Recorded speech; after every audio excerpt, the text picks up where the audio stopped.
Acabamos de terminar de revisar los apuntes y el estudio de caso que tenemos sobre la mesa para nuestra exploración profunda de hoy. Y te confieso que leer esta historia sobre este emprendedor Tomás me hizo pensar en algo mío. Mm, Pero no sé bien qué. Dejó una sensación muy extraña en el aire, o sea, como una incomodidad silenciosa que se queda ahí flotando en la habitación después de cerrar las páginas. sí, es una atmósfera pesada, sin duda. Y creo que para quienes nos acompañan hoy, es fundamental aclarar cuál es nuestra misión en esta conversación, Exacto. porque no estamos aquí para hacer un resumen ejecutivo de un caso de negocios, ni para relatar los eventos de la vida de esta persona paso a paso como si fuera una biografía. Claro, no es un manual. Nuestro objetivo es intentar comprender una transición extremadamente sutil que aparece en estos apuntes. Ese espacio borroso y casi imperceptible entre tener una meta clara que te da paz y el acto de empezar a acumular, simplemente por acumular. Por inercia, digamos. Por pura inercia, sí. Y esa es nuestra regla de oro para hoy. No vamos a contar esto de principio a fin.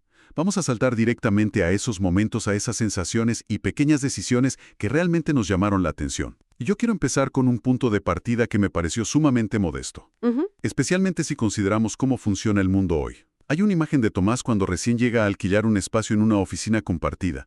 No traía casi nada. Una computadora vieja. Sí, una computadora portátil vieja, una libreta doblada en el bolsillo y una actitud de alguien que solo pedía ganar 10,000 al mes.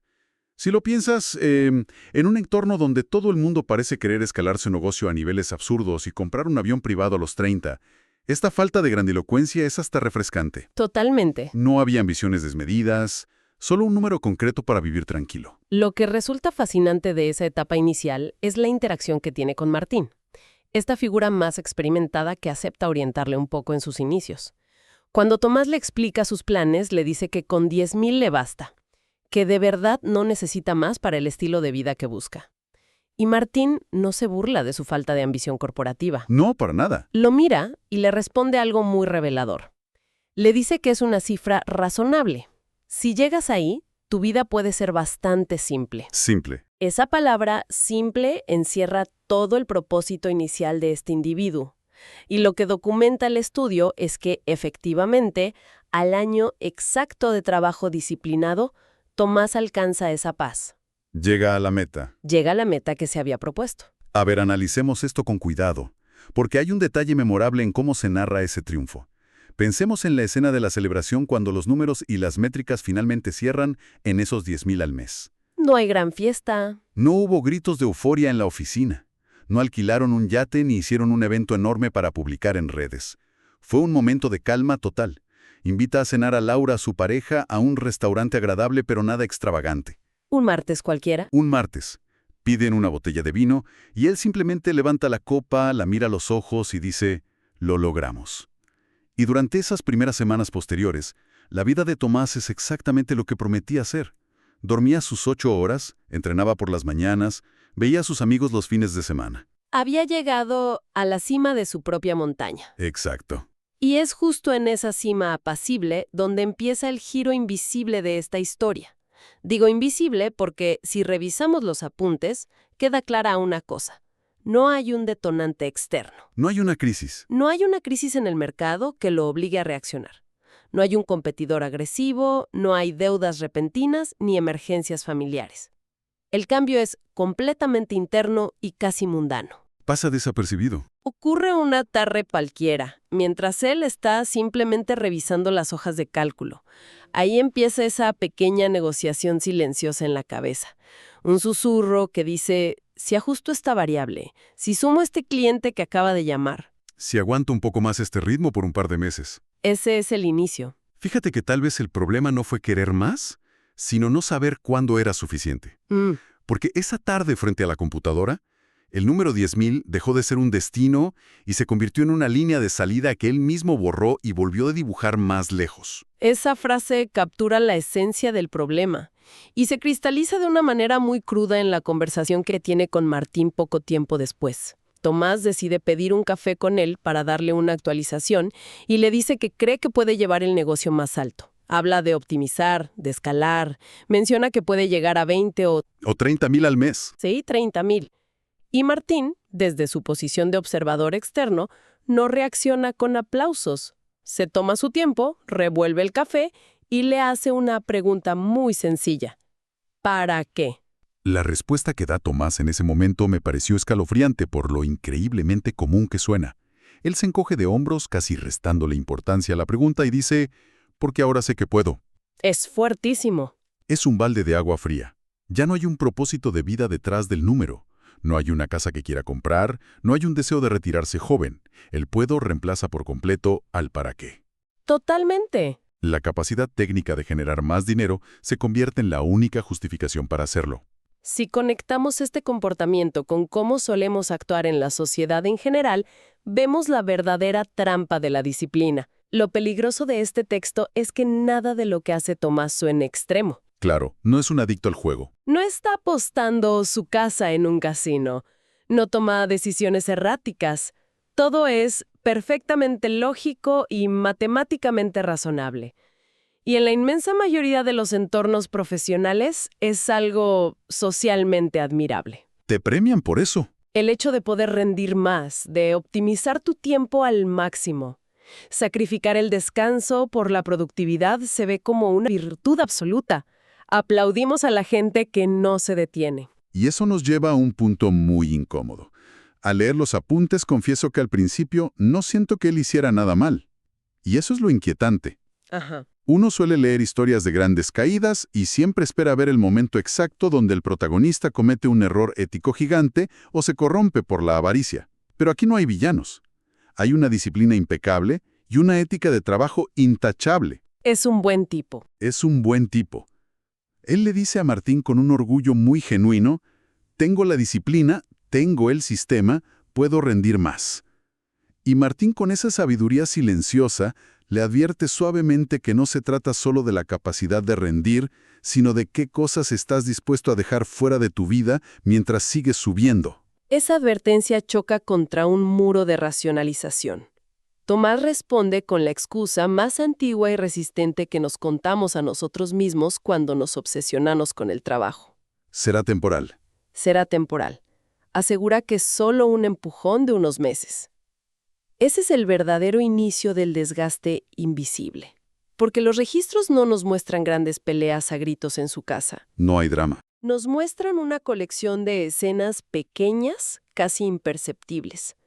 Las cenas con Laura que empiezan a ser 15 minutos más cortas, las conversaciones de sobremesa interrumpidas por un correo urgente que revisa por debajo de la mesa, los planes de fin de semana que siempre sistemáticamente se mueven para el próximo mes. Es como si el volumen de su vida personal se fuera bajando lentamente un punto a la vez. De manera que el silencio no asusta hasta que es total. Hay un momento que ilustra esto a la perfección. Una noche Laura lo nota distante y le pregunta si está bien. Y él responde sin mentir en lo absoluto. Mejor que nunca. Porque en su cabeza es cierto. Claro, si evaluamos su realidad basándonos únicamente en las métricas de rendimiento, estaba en su mejor momento.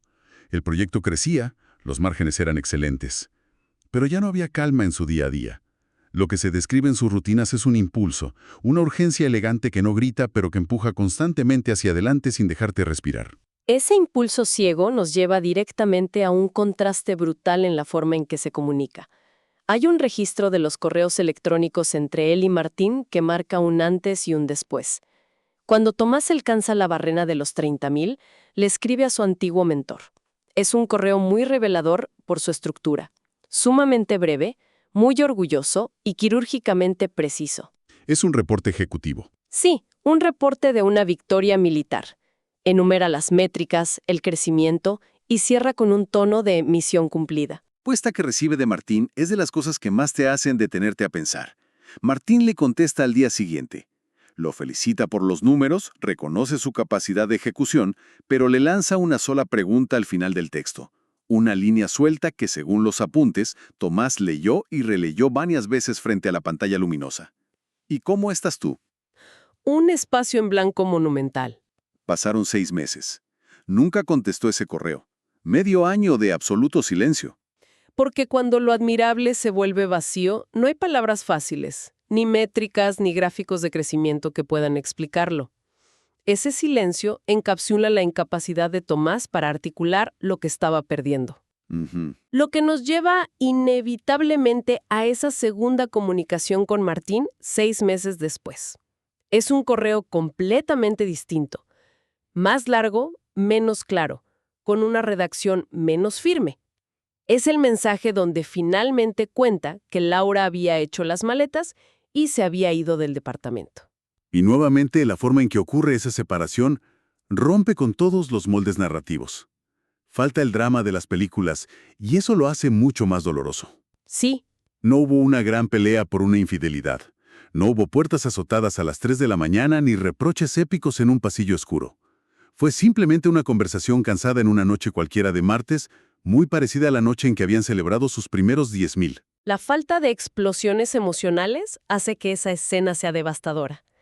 Laura lo mira desde el otro lado de la sala con una maleta ya cerrada junto a la puerta y le dice la frase que define todo el estudio de caso.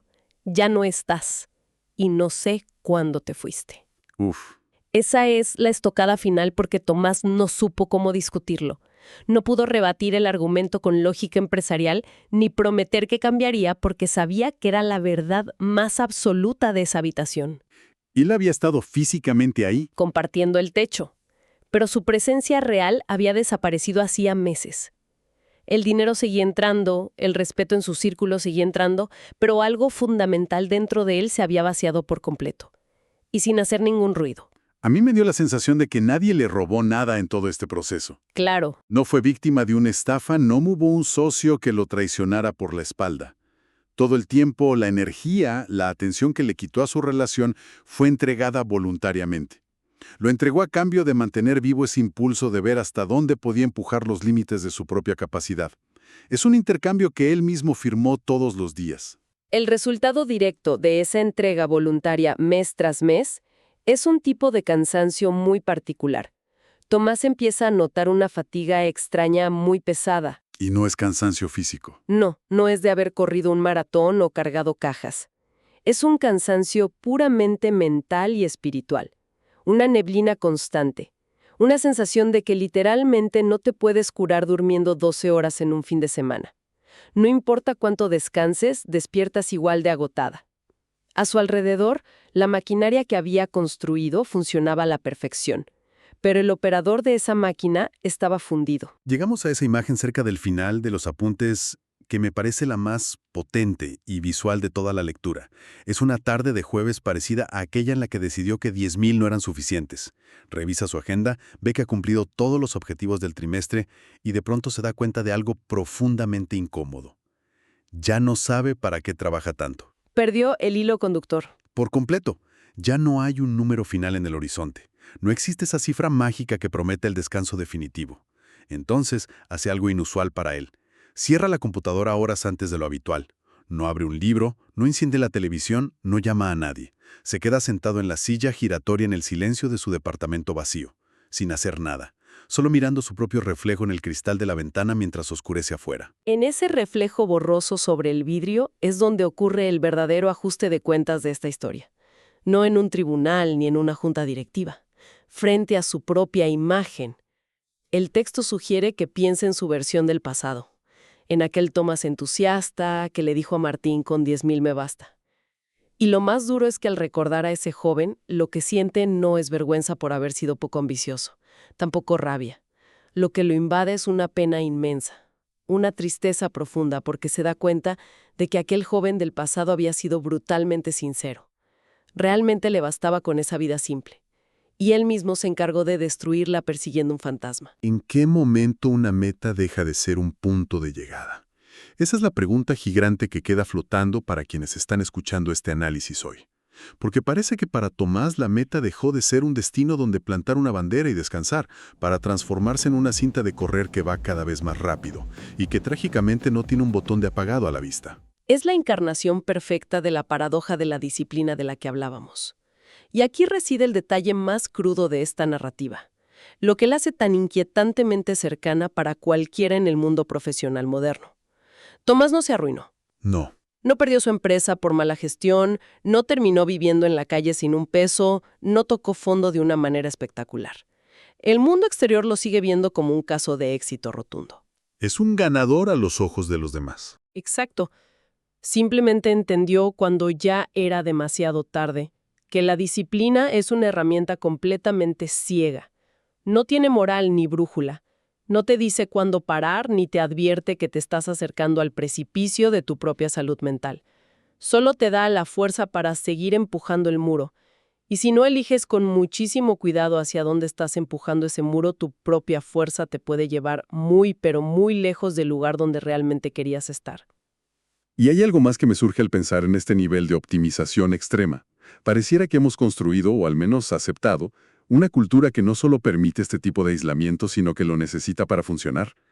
Etiquetamos este proceso de vaciarse por dentro como enfoque extremo o alto rendimiento. Sí, El premio por ganar el juego de la productividad es que te obligan a jugarlo para siempre, solo en una habitación muy bien decorada. es una observación muy aguda. El éxito te encierra en la misma estructura que construiste para liberarte. No sé, hay historias que no te dicen qué hacer, ni te entregan un manual de 5 pasos para mejorar tu vida. Solo te obligan a mirarte un poco, a revisar tus propias cintas de correr. Exactamente eso. A mirarte un rato largo en el reflejo de esa ventana antes de que oscurezca del todo. Si esta exploración resuena con una experiencia propia, con un cansancio que no se quita durmiendo, es muy probable que sea una sensación compartida por muchos. Quienes escuchan y dejan sus comentarios en este espacio suelen decir más de lo que parece a simple vista. Nos leemos por ahí. Hasta la próxima.